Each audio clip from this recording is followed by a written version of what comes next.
नमस्कार, let's mic के एक बिल्कुल नए जानकारियों से भरपूर शो में आपका स्वागत है जिसका नाम है कॉर्पोरेट दुनिया।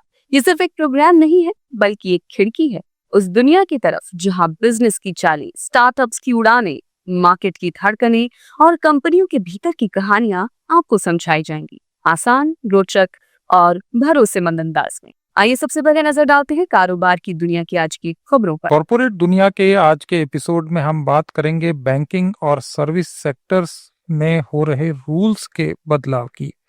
अमेजॉन के क्लाउड यूनिट AWS में AI बूम, भारत में H1B वीजा पर बढ़ती चिंता और स्टारबक्स की कॉफी डिलीवरी सर्विस के $1 अरब के कारोबार पर। लेकिन शुरुआत करेंगे चीन पर लागू हो रहे 100% टैरिफ से, जो आज 1 नवंबर से प्रभावी हो गया है। ये टैरिफ मौजूदा 30% शुल्क के ऊपर लगाया गया है और इसका मुख्य कारण चीन का रेयर अर्थ मिनरल्स के एक्सपोर्ट पर नियंत्रण लगाना है। इसके अलावा अमेरिका ने महत्वपूर्ण सॉफ्टवेयर के निर्यात पर भी पूर्ण प्रतिबंध लगा दिया है, जो आज से लागू हो गया है। विशेषज्ञों का कहना है कि इस कदम से वैश्विक आपूर्ति श्रृंखला में बड़ी हलचल मचेगी, विशेष रूप से टेक्नोलॉजी, ऑटोमोबाइल और मैन्युफैक्चरिंग सेक्टर्स में। टैक्स फाउंडेशन की एक रिपोर्ट के अनुसार ये टैरिफ अमेरिकी परिवारों पर औसत $1300 का अतिरिक्त बोझ डालेंगे। 2025 के पहले 7 महीनों में अमेरिका का चीन से आयात $194 अरब रह गया, जो पिछले साल के $239 अरब से काफी कम है। पॉलिटिको की रिपोर्ट में उल्लेख किया गया है कि ये मई से चली आ रही नाजुक व्यापार शांति का अंत भी हो सकता है। भारत जैसे देशों के लिए ये दोहरी तलवार है। कंपनियां अल्टरनेट मार्केट तलाशेंगी जिससे भारत को फायदा होगा, लेकिन शेयर बाजार में उतार चढ़ाव बढ़ेगा। ये युद्ध ग्लोबल इकोनॉमी को 0.5% तक धीमा कर सकता है। आज से भारत में कई नए बैंकिंग नियम लागू हो गए हैं, जो अकाउंट होल्डर्स के लिए काफी महत्वपूर्ण हैं। अब बैंक अकाउंट्स, लॉकर और सावधि जमा में अधिकतम 4 नॉमिनेशन जोड़े जा सकेंगे, जो पारिवारिक सुरक्षा को मजबूत बनाएगा। रिजर्व बैंक ऑफ इंडिया ने इसे बैंकिंग लॉज अमेंडमेंट एक्ट 2025 के तहत लागू किया है। इसके अलावा SBI कार्ड पर आज से शिक्षा संबंधी भुगतान और वॉलेट रीलोड पर 1% का शुल्क लगेगा। पेंशन भोगियों के लिए महत्वपूर्ण सूचना यह है कि उन्हें नवंबर तक अपना जीवन प्रमाण पत्र जमा कराना अनिवार्य है, वरना पेंशन रुक सकती है। राष्ट्रीय पेंशन प्रणाली से UPS में स्विच करने की समय सीमा भी 30 नवंबर तक बढ़ा दी गई है। आधार अपडेट अब फ्री होगा और ऑनलाइन प्रक्रिया सरल की गई है। इसके साथ ही GST में भी 4 से 2 स्लैब्स में बदलाव होगा। अमेरिकी फेडरल रिजर्व ने बेंचमार्क ब्याज दरों में 0.25% की कटौती की घोषणा की है। इसके बाद नई दरें 3.75 से 4% के दायरे में आ गई हैं। फेड चेयरमैन जेरोम पॉवेल ने कहा है कि दिसंबर में और कटौती की कोई निश्चितता नहीं है, लेकिन इकोनॉमी मजबूत दिख रही है। इसके साथ ही फेड ने क्वांटिटेटिव टाइटनिंग प्रक्रिया को पूरी तरह रोक दिया है, जिससे बॉन्ड होल्डिंग्स $6.6 ट्रिलियन पर स्टेबल हो जाएंगी। वॉल स्ट्रीट में इसकी सकारात्मक प्रतिक्रिया देखी गई, जहां S&P 500 फ्यूचर्स 0.6% ऊपर ट्रेंड कर रहे हैं। फेड के आधिकारिक स्टेटमेंट में कहा गया है कि आर्थिक गतिविधियां मध्यम गति से बढ़ रही हैं, रोजगार बाजार स्टेबल है, लेकिन बेरोजगारी दर कम है। गार्जियन की रिपोर्ट के मुताबिक ये कटौती अमेरिका में सरकारी शटडाउन और ट्रंप टैरिफ की अस्थिरता के बीच आई है। रूस समर्थित भारतीय रिफाइनर नायरा एनर्जी ने अपनी वाडिनार रिफाइनरी में क्रूड ऑयल के प्रसंस्करण को क्षमता के 90 से 93% तक बढ़ा दिया है। जुलाई के महीने में यूरोपियन यूनियन के लगे प्रतिबंध के बाद नायरा के भारत में 4 लाख बैरल प्रतिदिन क्षमता वाले संयंत्र में तेल प्रसंस्करण घटकर 70 से 80% रह गया था। तेल रिफाइनिंग घटने से नायरा के ऑयल एक्सपोर्ट पर असर पड़ा है। साथ ही इराक और सऊदी अरब जैसे प्रमुख सप्लायर्स ने कंपनी को कच्चे तेल की बिक्री रोक दी है। प्रतिबंधों से पहले नायरा की रिफाइनरी अपनी कैपेसिटी के 104% पर चल रही थी। नायरा में रूसी संस्थाओं के पास सबसे ज्यादा हिस्सेदारी है। इनमें रोजनेफ्ट भी शामिल है, जिसके पास इसका 49.13% हिस्सा है। अमेरिका ने रोजनेफ्ट पर भी प्रतिबंध लगाया है।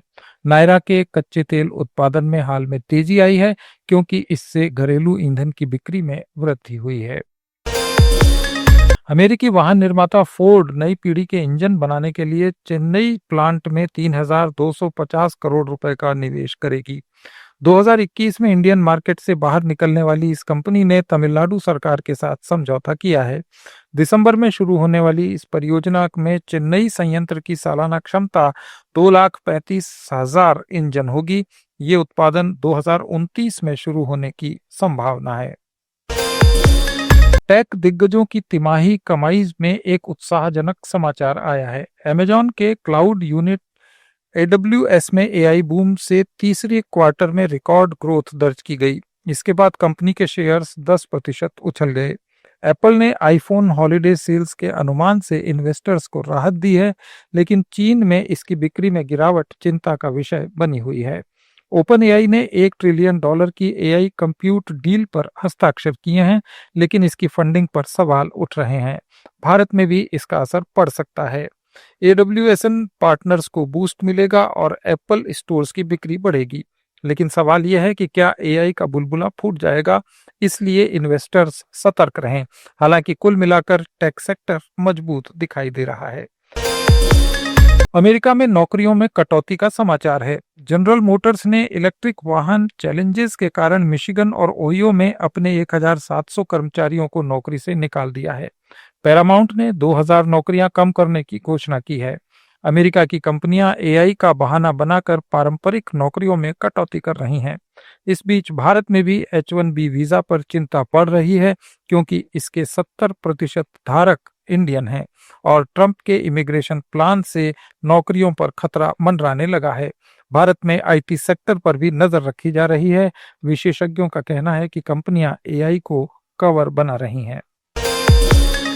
स्टारबक्स कॉफी ने 2025 तक अपने कारोबार को $1 अरब से ज्यादा के मुकाम पर पहुंचा लिया है। ये अमेरिकी कॉफी कंपनी अब 87 देशों में फैल चुकी है और इसके 40,000 से ज्यादा स्टोर हैं।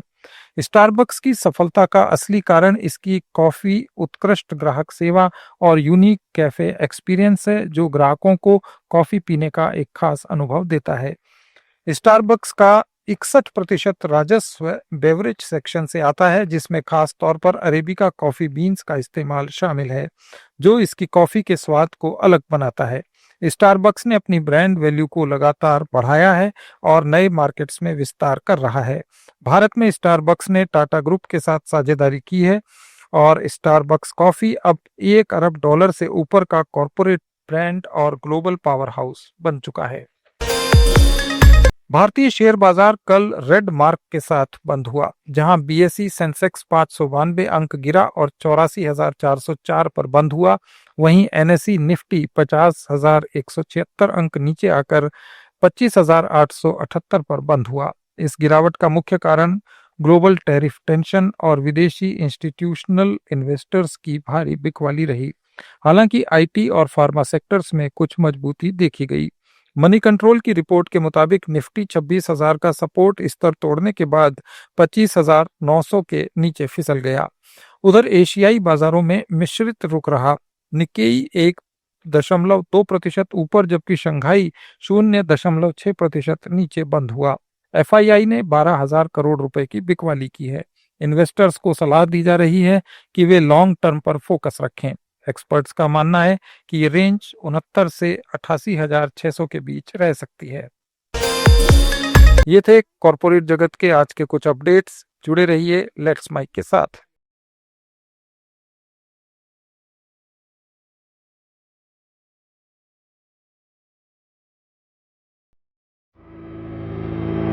It's time for news. It's time for more than radio. Presenting the first radio news app, Let's Mic. Let's Mic, a news-based app on your phone where you get to watch and listen news, talk shows, interviews, radio show podcasts. On Let's Mike, you get all relevant information of TV, print, radio, podcast, and digital. Let's Mike talks about every segment of life